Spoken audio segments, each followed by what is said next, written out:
नमस्कार। मैं वी के शास्त्री आप सभी दर्शकों का अपने चैनल के माध्यम से बहुत बहुत स्वागत करता हूं। 31 मार्च से 10 मई 2023 के बीच एक अद्भुत और अति दुर्लभ ज्योतिषी घटना होने जा रही है आपके जीवन में, और वो है दो प्रबल शत्रुओं मंगल और बुध का परिवर्तन योग। 31 मार्च को बुध राशि परिवर्तन करके मंगल की राशि मेष राशि में गोचर करेंगे, और मंगल का गोचर पहले से ही बुध की राशि मिथुन राशि में है और 10 मई तक मिथुन राशि में ही रहेंगे मंगल। तो इस तरह 31 मार्च से 10 मई तक बुध का गोचर मंगल की राशि में और मंगल का राशि गोचर बुध की राशि में होगा, और इस तरह मंगल और बुध का परिवर्तन योग बनेगा। इस परिवर्तन योग का क्या प्रभाव पड़ेगा तुला राशि के जातकों पर, इसी का विश्लेषण करेंगे इस वीडियो में।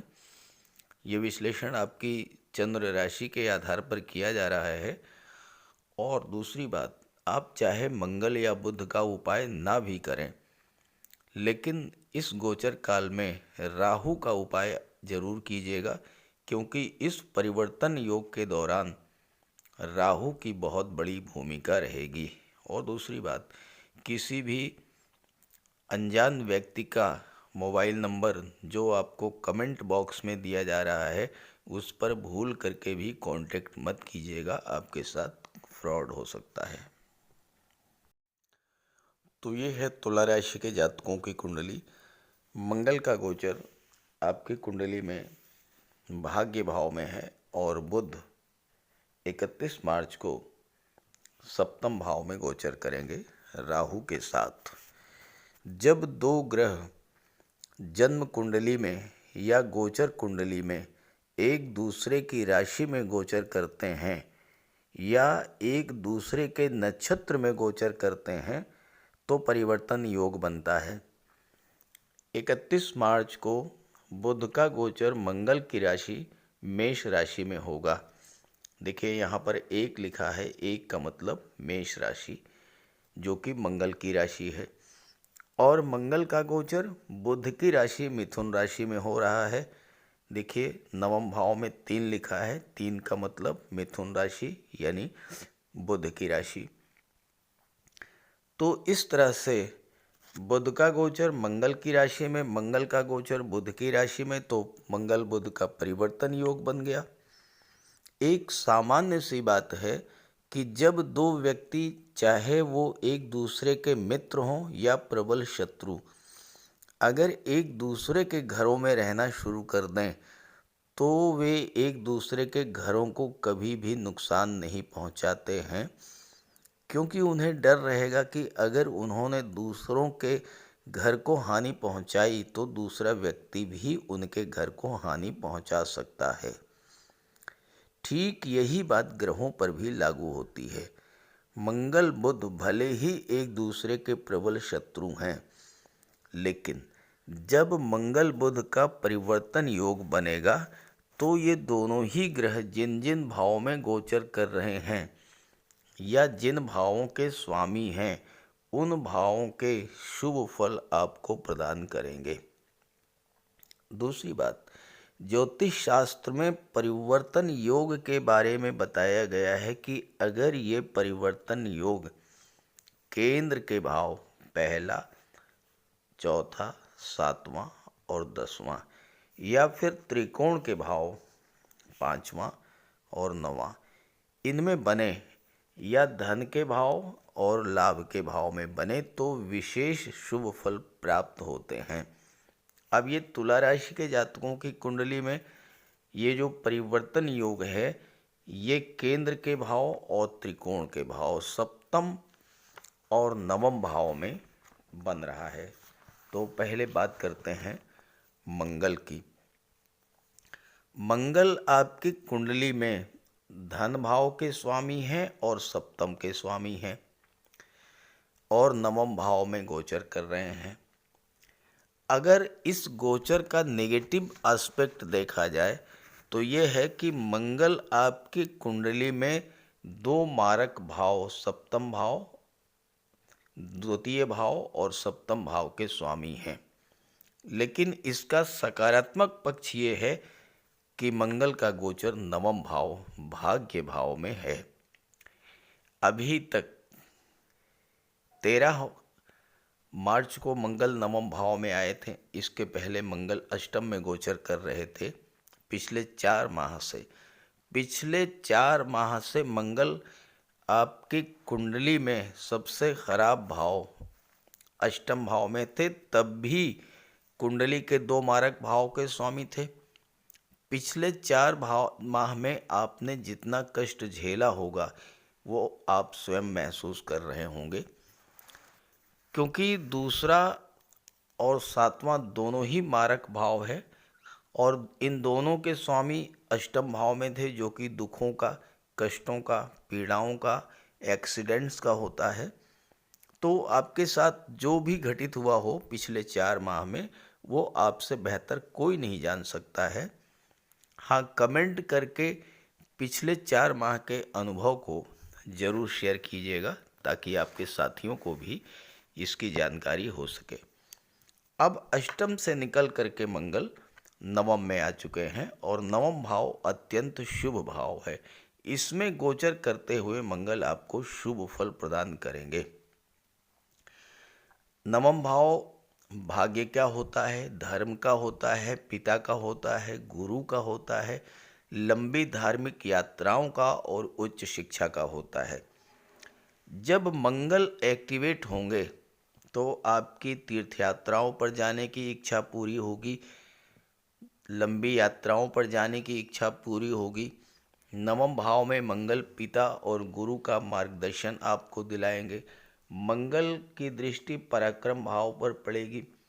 आपके पराक्रम पुरुषार्थ में वृद्धि करेंगे।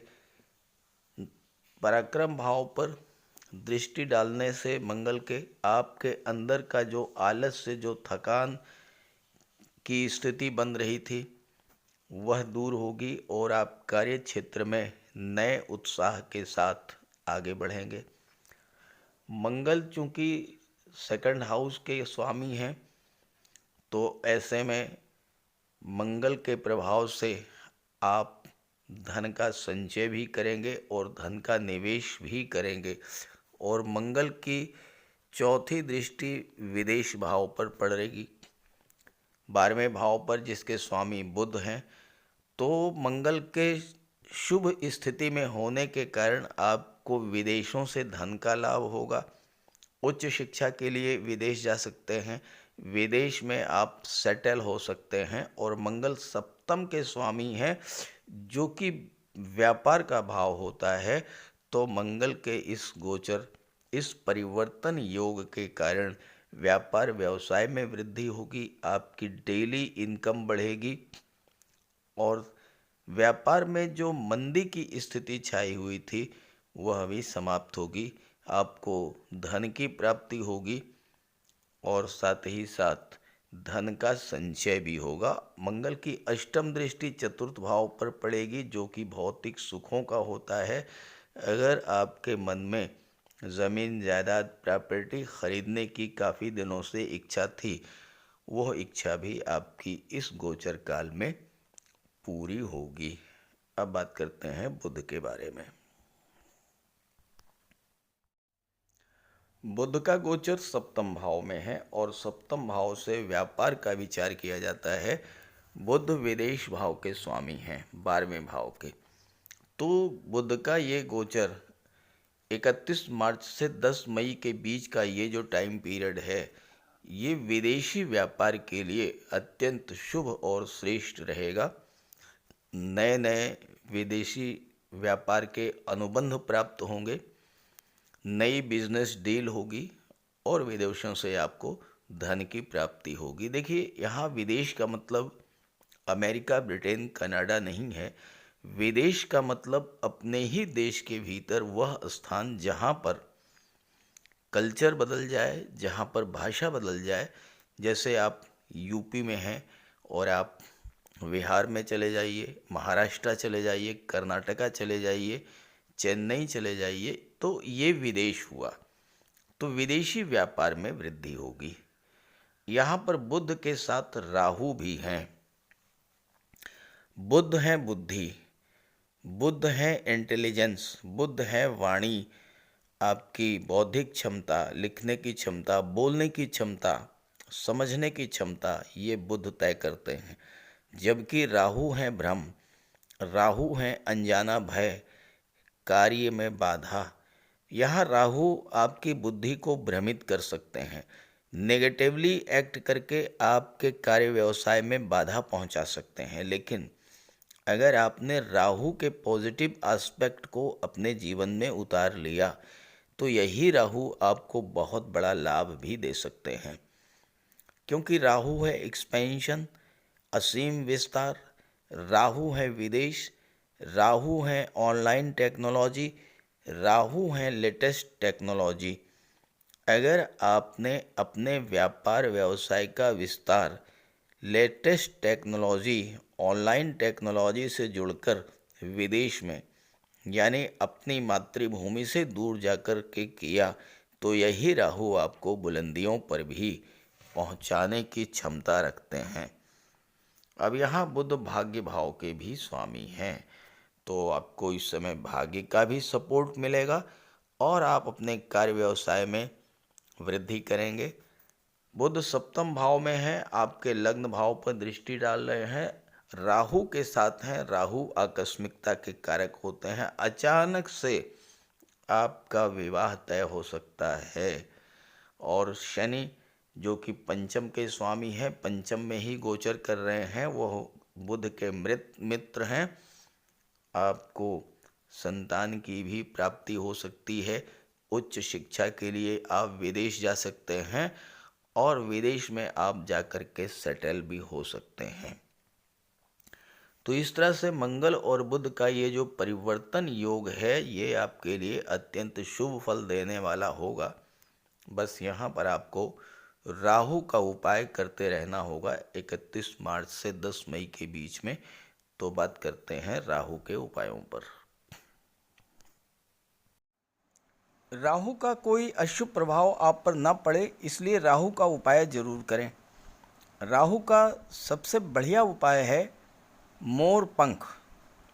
देखिए, राहु को सर्प का स्वरूप माना गया है और मोर सर्प को खा जाता है, तो जहाँ पर मोर पंख रहता है वहाँ पर राहु का प्रवेश नहीं होता है। अपने घर के मेन डोर पर, बेडरूम में, ड्राइंग रूम में, स्टडी रूम में एक एक मोर पंख लगा दें। एक मोर पंख अपने तकिए के नीचे रखें। जहाँ पर आप कार्य करते हैं ऑफिस में, वहाँ भी मोर पंख आप रखें और अपने बैग में एक मोर पंख ज़रूर रखें और एक सुरमे की डिबिया, ये दो चीज़ें अपने बैग में हमेशा रखें। और एक छोटी सी चांदी की गोली अपनी जेब में रखें। इससे राहु और बुध दोनों का उपाय हो जाता है। काले कुत्ते को भोजन दें, काली गाय की सेवा करें, इससे राहु, केतु और शनि तीनों ही प्रसन्न होते हैं। कुष्ठ आश्रम में जाकर के या दिव्यांगों को भोजन का दान दें। और एक नारियल शनिवार के दिन अंधेरा होने पर अपने सिर के एंटी क्लॉकवाइज 7 बार घुमा करके नदी में बहा दें। दुर्गा माता का आशीर्वाद प्राप्त करें, दुर्गा चालीसा का पाठ करें। सोमवार के दिन शिवलिंग पर अभिषेक करें। सफ़ेद चंदन का टीका लगाएं और एक सफ़ेद चंदन का टुकड़ा अपने पास रखें। घर में कपूर की धूनी दें। ये छोटे छोटे से उपाय हैं। अगर आप इन उपायों को करते हैं तो निश्चित रूप से राहु के सभी शुभ फल आपको प्राप्त होंगे। तो उपाय ज़रूर कीजिएगा, लाभ मिलेगा। और जब लाभ हो तो कमेंट करके बताइएगा और ये वीडियो अपने साथियों को, अपने मित्रों को भी शेयर कर दीजिएगा। नमस्कार।